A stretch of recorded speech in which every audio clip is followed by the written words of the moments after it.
Revolutionary Wrestling Podcast for our prediction video for Money in the Bank 2018.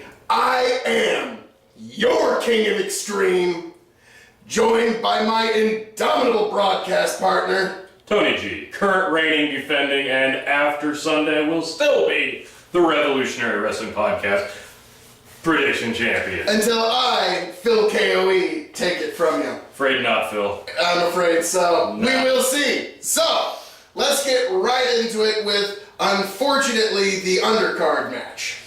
Bludgeon Brothers versus the Good Brothers. Yeah, this is going to be on Alright, the pre-show. on three. 1, 2, 3. Bludgeon Brothers. Yep, yeah, we got that. That's a sweet, sorry. It has to be the Bludgeons. Yep, sorry. Nobody's watching a big title change like that on the pre-show. No, unfortunately not. It would be interesting to see them do it just once, just so we would have to Feel compelled to watch? Yes, it would be good. Like, I would actually like to see them do that sometime. It ain't gonna be Sunday. No. So, alright, moving. No, it's going to be a good match, but it's going to be a squash to try and get the Bludgeons over because that's what they need. Basically, they just wanted to squash the Usos yet again. 10 minutes or under. Oh, yeah. But yeah, so that one's a wash. So we'll move right along to the main card. Let's start with Big Cass and Daniel. Yeah, that one's probably your opener. Ah, man. Not. I don't know. But it's just. I could see them. That could easily be like a lead-in to one of the Money in the Bank matches too. I have no idea how the card placement's going to work. It's weird. And that's also some of the mystery of it too, which is interesting. But so for Cass Bryan, what they really should do is have Bryan get another solid defeat over Big Cass. Big Cass just getting the rub of a feud with Daniel Bryan. He doesn't really need a victory. Nope. Bryan needs some more momentum heading into SummerSlam and Survivor Series and WrestleMania. Yep. And so that being said, Big Cass is going to pin him in the middle of the ring. Yeah, those are all really, really good points. I had Daniel Bryan, I think, winning the last time, and he did. This is the rematch. All good points, valid points. Couldn't agree with you anymore. Big Cass is going to win. Yes, yeah. We don't discuss these beforehand, folks. Unfortunately, my reasoning, though, is because I feel like they're trying to make Daniel Bryan look weaker than he is. Even though the crowd's still fully supportive of him, I feel like they're trying to put him on a bit of a skid. That way, the climb back to the top, they want to make him feel like an underdog again. Yeah, that's always been his appeal, is he's the equivalent of John Wayne shot in the gut, and he's going to take that hill no matter what. And that's always been the story that people have been drawn to with Daniel Bryan. It's not like they need to make him go through the skid, but they're going. I would like to just see him get a flat win. Daniel just get a win. Well, they're making him lose to Rusev and others on Smackdown. I mean, it's...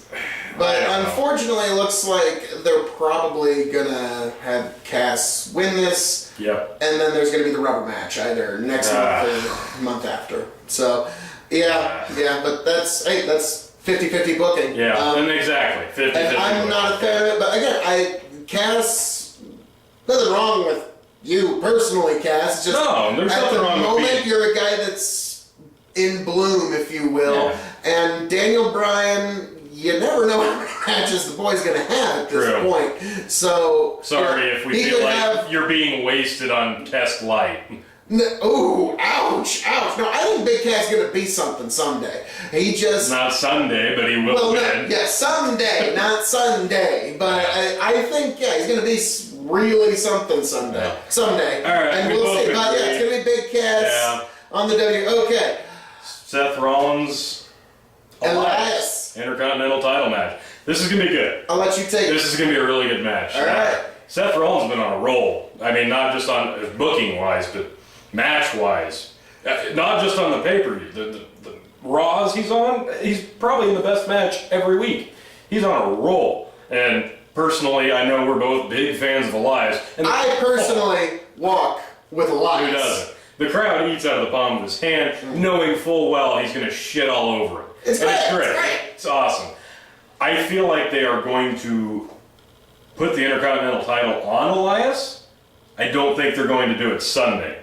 I think Seth Rollins is going to retain, and I say that with the intention that he will lose the belt probably within another month, maybe even to Elias. I feel like this is maybe a feud builder. Rollins picks up the W, gets the title defense, and then drops it at the next one, maybe. I think they're building him up to the Universal upper echelon title picture. So eventually he will win it from Rollins, maybe. Not Sunday. Rollins gets the win. I think they're going to try and keep them both really strong, and it's going to be kind of a schmozzy disqualification. Seth Rollins walks with the belt, no matter what. Okay. He walks with the belt that night. But I think it's going to be by disqualification, like Elias with a guitar or something like that. Would you want to make it an extra credit point? If Seth gets the clean win, you get the point. If it's schmozzy, I do. Yeah, but what if Elias wins outright? Then we neither of us get the point. So your pick is going to be... Seth walks with the belt, but Elias is going to disqualify himself somehow. Okay, and I'm picking Seth to win straight. Clean, holding the belt up high. Okay. I'm the guy that runs Raw. All right. That's a good... Those are straight picks. I mean, there's no... All right. That's the extra credit point right there. All right. So, moving on up the card. That's going to be probably one-on-one show-stealer match of the night. Oh, yeah, probably. Yeah, that'll probably be on looking at the Seth Miz at Backlash, which was a great show-stealer. I say that with hoping that that's wrong, because there's another match that should be the show-stealer, but we'll see. Yes, there's going to be one that's going to be great, but we'll get to that later, folks. But all right, so unfortunately, this is the match we have to talk about next. Hey, I don't get Bobby Lashley versus Sami Zayn. I've liked the obstacle course thing that Sami Zayn and Bobby did. Sami did some great mic work. Everything leading up to the obstacle course has been shit, though. I will give you that, but if so, by the time you get to it, everybody's so deflated by all the other crap that nobody cared about it like they could have. True, but look at it as a perspective of someone that's just tuning in that week. That was a pretty good sketch, okay? It was alright. The rest of it I could have done without, but I'll be honest with you. But this week, I like the obstacle course. It showed Bobby Lashley, he can really move. He can, it shows him what he's great at. We all knew that. And of course, Sami got to be the dastardly heel, and which is what he's great at. And all right, on three, who do we got here? 1, 2, 3. Lashley. Bobby Lashley. Yeah, Bobby Lashley. Yeah. Do we love Bobby? I don't think that guy's been up to anything since. No. But anyways, moving right along to the women's championship. Yeah. So. Let's start off with Smackdown. Carmella defends her Smackdown women's title against Asuka. Who you got? Asuka's had a lot of momentum heading into WrestleMania, and hasn't ever since, unfortunately. No. I personally think she should take the W, but unfortunately, somewhere deep down, I just know, this is me doing a moonwalk here. Oh. Mella's money. She's going to somehow, some way, walk away with that championship, and she's going to win. It's going to be Carmella. They should strike while the iron's still at least a little warm. They should put the belt back on Asuka, and just let her do something. You invested this much into her. You gave her the undefeated streak. You let Charlotte topple that, and you immediately took the belt off Charlotte. Asuka hasn't recovered, like you said. Charlotte's kind of treading water. It would only make sense to put the belt on Asuka here. Yet, Carmella, for some reason, is the twinkle in the eye of upper management. For whatever reason. She actually gets a legitimate heel reaction amongst the female wrestlers, and that's why she's in the position she is. She gets a legitimate Miz-like heel reaction. Yeah, Carmella retains. It's gonna be fuckery. It's gonna be weird. It's gonna be stupid. It's gonna be a run-in. It's gonna be dumb, and it's gonna piss everybody off. I'm calling it now. It's gonna be a run-in. So, that being said, Moving on to the Raw Women's Championship match. Yeah. If there is a winner, if there is, I'm going to go ahead and just say they're going to go ahead and put the belt on Ronda. If there is a winner, Yep. Nia Jax is going to win. Ooh. However, I know what we're both thinking. There's no clear winner here. No. Leading into a rematch, probably at SummerSlam. Actually, I think they need to just go ahead and give the belt to Ronda because she's getting in the WWE or the UFC Hall of Fame. Yeah. She's got a lot of mainstream appeal on her. She just needs to have the WWE big old logo belt over her shoulder everywhere she goes for the next few months, and just give it to her. Yeah, put it. It doesn't have to be at one of the big four whenever you put a belt on somebody big. It can be at one of these. I think these types of I think the reason that Nia leaves with the title was because at some point they're going to want to put it back on Alexa Bliss. I don't think they're going to want to do that by having Alexa Bliss beat Ronda Rousey. Also, I have a feeling that Ronda's going to end up on Smackdown. Do they put the Raw title on her before then? I don't know that they do. Yeah, when does SmackDown go on Fox? Because that will be when Ronda makes the switch. Exactly. When they're on Fox, that'll be... So, I'll give you that, but... And I also think that... I think they're going to probably put the belt on her. But that's if there's a clean winner, but we both know it's going to be a disqualification. Yeah, it's going to be a shitty ending. I think Nia's walking out with the title one way or the other. Yeah, she's probably going to win by disqualification, but if there's a finish, it's going to be Ronda. So, how are we going to grade that? If there's a finish, it's going to be Nia. If there's a finish, it's going to be Ronda. It's a wash because we both know what's going to happen. Alright, fair enough. Alright, now the match that everyone is looking forward to, I mean, forget Undertaker's return at WrestleMania. Man. Like, this is the one. This one is the one. Everyone's, I mean, unstoppable force, immovable object. You couldn't get more crowd support if you tried. I mean, this is going to be exactly what the Chicago crowd has asked for. I mean, CM Punk, don't even bother being in town that day because Jinder Mahal, Roman Reigns, forget about it. Gonna have the house on fire. If they have any sense in the card structuring department, well, if they did, it'd be on the pre-show. Since we know that they don't, this thing should. Hey. Roman is a good wrestler.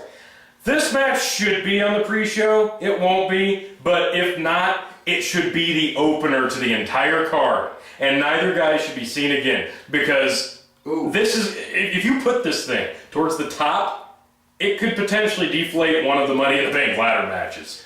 That's how hard this thing is going to crash.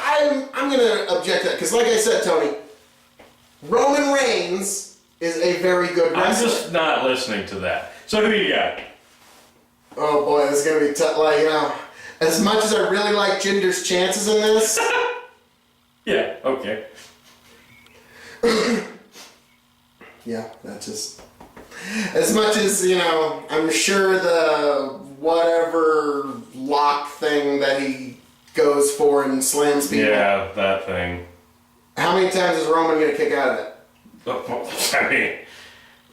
At least once. Probably 17 times. They probably they'll. Oh wait, that's know right. to get Jinder has a few more than like 3 moves, so he will get a decent match out of him. All right. No, again, people like to crap on Roman, but the guy's actually really good in the ring. Yeah, he's all right. Jinder, on the other hand, no one's letting go of that greatest Royal Rumble. No, sorry, man. So that's still like that taste is still in our so mouths. bad. Oof. That being said, offense. Punch, spear, 1, 2, 3. Yep. So it's gonna be Roman. Yep. Roman's getting the W. There you go. All right. Let's do the Money in the Bank matches. Oh, you think that? Okay. I mean, good. I know. I know. To think that a title match could be the main event. I know. You have to make the WWE. Call me old-fashioned. The WWE title. You're right. Match. No, we are calling that like it's the main event. So. It has to be the main event because you have a Money in the Bank match before it so that the winner can potentially cash in on the champion. You have to leave that mystique. True. So, obviously, women's Money in the Bank, let's go first. So the way we're going to grade this is we're going to have our top pick is going to be worth 2 points towards the Revolutionary Wrestling Podcast Championship, which I will be winning on Sunday. And then we're going to have a dark horse pick, which is going to be worth 1 point. Because when you got these big multi-person matches, and I'm going to give WWE a lot of credit. They are booking these matches in a way to the point where there's enough mystique that we don't immediately know who's going to win. Yep. And so that's what makes them great. That's how you sell tickets.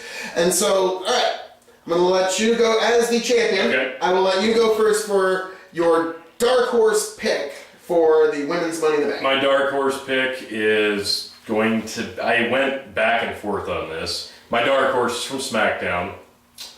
I went back and forth because honestly it could go a couple of ways. Hell, it could go 3 ways. Sorry, Naomi, you're not going to win.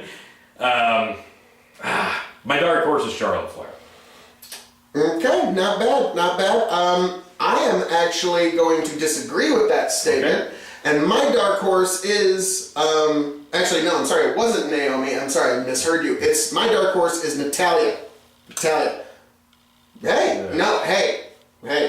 That is a dark horse. Yes, dark horse pick. So, they gave her a little bit of steam, but I think that they built up a knee injury on her just so that they could make an excuse on why she doesn't win the match. I think she's going to be up on top of the ladder. She's going to be right there. Knee's going to give out. Something happens. Then the winner wins. That's how that's going to play out. So, my top pick? Okay.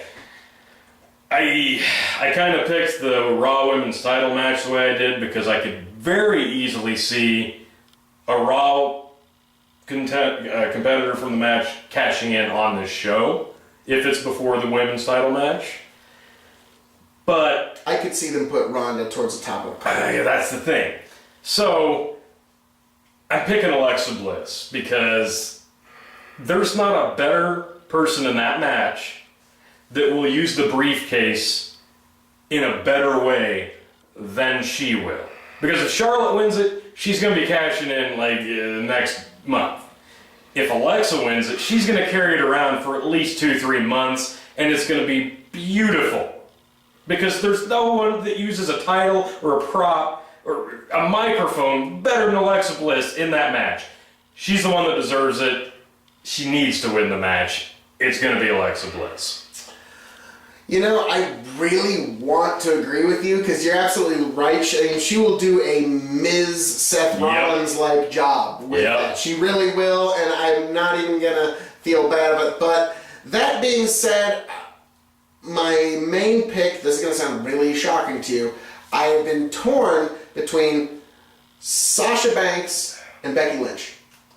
Those were in contention for my dark horse, Those two I am torn between, but I gotta pick one. Sasha's got a good feud going with Bayley that they need to finally figure out when to pull the trigger on. That's why I didn't pick Sasha on either side. And so that's why, to be kind of a fresh new face and to give her a kickstart, it's gonna be Becky Lynch. Wow. So that's it, Becky. Man. Looking at you. Come on. I'm going all orange. Orange. Kudos. So nice. Becky,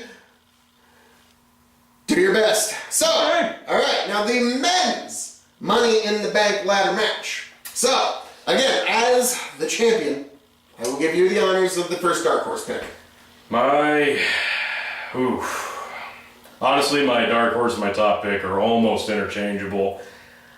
But I'm going to say that my dark horse pick is Braun Strowman.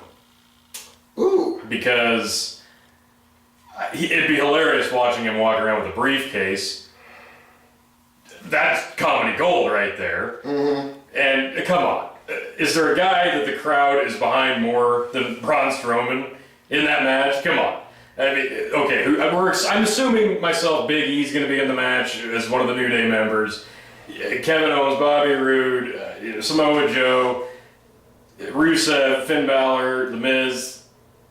Who's the crowd behind more than Braun Strowman? Nobody. So, but he's my dark horse pick. So that being said, my dark horse pick is truly another man who I could say almost comparatively is a man of the hour, a man with the power, the man too sweet to be sour, much like your King of Extreme. And he is the man who came to play The Miz. My dark horse pick is the one, the only, The Miz. The Miz. And okay. yes, he could do more with that briefcase over the next few months than probably most. Yep. And he's going to weasel it, and everybody can, everyone can buy that. Yep. So, all right. So your I'm number going to go ahead and let you take this one. Number one pick, you're not going to like this, but Braun! I had a feeling. Like, it's got to be Braun. Come on. He's the most over guy in the entire match. And a guaranteed title shot, he could just show up on Smackdown one day and power slam the world champion there and just, who cares? Like, it would be awesome. And it's Braun, and everyone would love it. Everyone would buy it, and he's my number one pick. So, basically, you're really hoping he doesn't win now because I get 2 points to your 1. Doesn't matter. Because the winner of the match is going to be The Miz. That's your number? Yeah. Oh, no! Oh, no! That's kind of not... We've kind of put ourselves in an odd conundrum. Do you know why I picked Braun as my dark horse and picked Miz as my top choice? Because you knew that's how I was going to pick. I had a feeling that's how you go, but not just that. Also because if one of the guys from Raw wins the Money in the Bank, when the hell are they going to get the chance to cash it in? It's not like they can, it's going to be mysterious. He can cash in at any moment. Oh, wait. Against Seth Rollins. Yeah, unless you want an Intercontinental title shot at the drop of a dime, you're not cashing in. A SmackDown guy wins this match. That's also why I picked Alexa Bliss to win the women's, so that way you can have your 50-50 booking. Raw and SmackDown both each win one. My third dark horse, which isn't for any points, but just someone who I think really they should put the briefcase on, Kevin Owens. Oh yeah, and he would do amazing, sweet, beautiful music. The other reason though I picked The Miz is because I feel like when he does have the briefcase and he does cash in, hell, he could do it Sunday and it would be amazing. Miz could walk out as the WWE champion and we would just be pissing ourselves. Overjoyed. Just, yes. So you could book it that way if you wanted and we'd love it. But the reason he's going to win it and then cash in successfully at some point is so that he can be the champion, maybe by SummerSlam. So that way, going back to earlier match, the Daniel Bryan cast match, Daniel Bryan will slowly be building back up. And then they can do The Miz, Daniel Bryan for the WWE title, maybe at SummerSlam. Unfortunately, I've heard rumors are going to do that at Extreme Rules. Save it for SummerSlam. I agree, but at the same time, this has been boiling so long, we need to see it at some point. Fair enough. So, alright, now, what should hopefully be the main event of the evening, Last Man Standing. I love that gimmick. It is Shinsuke Nakamura, the challenger. AJ Styles, the champion. AJ Nakamura 4. Man, this, you know what? Their match on SmackDown a few weeks ago was the best one of the trilogy so far. The WWE trilogy. Man. At least this time, going in, we know that there can't possibly be any fuckery because it's a last man standing match. Oh wait, it's Money in the Bank. The winner of that match could cash in on Sunday. So hey, guess what, WWE? You don't like giving us a clean finish in the Styles Nakamura match. I'm kind of expecting you to fuck us over again on that match that you made us want to see and then made us go, why the fuck are we watching this over and over and over again because you won't give us a goddamn winner? Alright, Tony, calm down. Okay, I got this for a second. You take your breaths. But yes, this one we would need to see a definitive finish, a winner one way or the other. That's what everybody's wanting to see on this. You can't keep stringing this out to another WrestleMania, unfortunately. No. Unless, God, I can't even imagine what kind of... That you would have to take a break from the feud for a little while and pick it up again at Royal Rumble. Yeah. But this one, there needs to be a definitive winner, and... After the greatest Royal Rumble bullshit, and then somehow we get a backlash. And I have constantly been predicting this man, and he constantly keeps letting me down, but I do think this one's finally going to be the one. I think Shinsuke Nakamura is finally going to take the championship from AJ Styles. He's going to go for a low blow, and it's going to be the old Attitude Era. His arm's all hurt. AJ's wearing a cup. But I expected that a month and a half ago. There's going to be another cheating of somehow. Shinsuke's going to walk with the belt. Shinsuke needs to have at least one good title reign. Yes. And they have dangled it in front of him a little too long, and this is when you need to pull the trigger on him. Yeah. I really can't add anything to that. I mean... No, it's alright. We've watched... I mean, I want to just note this real quick. People online, myself included, we're actually sitting here bitching about having to watch AJ Styles versus Shinsuke Nakamura. That's where we're at. All the people bitching and complaining and pissing and moaning that WWE doesn't put on a good product. We're complaining because we have to sit through another Styles Nakamura match. Well, it's not as good as the Wrestle Kingdom match. It's not as good as it could have been. It's still AJ Styles, Shinsuke Nakamura. You mean those 14-star matches in Japan that no one ever sees? It's kind of like the old adage of if a tree falls in the forest, did it ever really make a noise? Well, it is what it is. Like you said, Nakamura's going to win. I'm with you. I don't agree with the people that say that WWE doesn't put on a good product. When we do our reviews, they put on 3, 4, and 5-star matches regularly. And so I don't understand the people who... I think that's just kind of there's an element of the wrestling audience that's going to eternally be contrarian. Yes. There's just... it's like there was a couple of cities in the WCW territory that was all for the NWO and the heels, and they would boo the good guys. Yeah. It's just... There's an element of the audience that's contrarian, but... In my opinion, WWE puts on some of the best, and this is going to be a great... The Money in the Bank matches alone are going to be worth, going to be worth the price of admission. The stuff that you're going to have with like Samoa Joe and Kevin Owens and Finn Bálor. He'd be a good sleeper one. Those guys, and those guys are going to do their thing, and it's going to look like a damn figure 8 derby. You're going to have guys running around in between. But here's the beautiful part. It is a ladder match. But it's not going to be a gosh damn flippy spot fest. These guys are going to wrestle. Even though there's 8 guys in the match, they're going to be able to put wrestling on in the middle of the ring as the spots happen or during the spot. It's not just going to be, powerbomb on a ladder. Fall through a ladder. Okay, everybody take a breather. Okay, tilt the world. Yeah, there's going to be there will be wrestling. People seem to forget that because, oh my gosh, the NXT guys did 90 spots in 12 minutes. Did any of you remember how to wrestle after that? Or it's like, throw a DDT. Do something. It is still a wrestling match. Yeah, and these guys will do that. Go for a rest hold once in a while. But yeah, this is going to be some top quality wrestling. I suspect that this Money in the Bank is going to be probably one of the better cards this year, just kind of a sleeper card. Well, Backlash kind of set the bar low. Yeah, now granted, hey, everyone still remembers Seth and Miz. Yeah. So either that's how good that match was, or that's how bad the rest of the card was. The rest of the card wasn't great. I did too. It wasn't a great it's going to be a great card. The internet's probably going to crap on it, but hey, welcome to it. So I think we enjoy these more because we have a bit of a running feud over the outcomes. So when I become the Revolutionary Wrestling Podcast champion, and it's all going to come down to the Money in the Bank matches and how Ronda Nia ends. Basically. Yep, because we both got Carmella. We both got.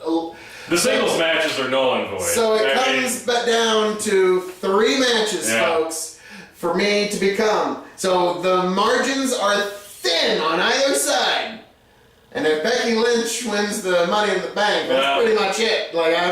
I'll give you that. You went out on a limb there. You've earned it if you can do that. But it ain't gonna happen, folks. We shall see. This Sunday, join us when we give you our review of Money in the Bank. I am your King of Extreme, Phil KOE, signing out with my indomitable broadcast partner, the current but not for long, reigning, defending, Revolutionary Wrestling Podcast Champion, Tony G. We will see you Sunday, folks.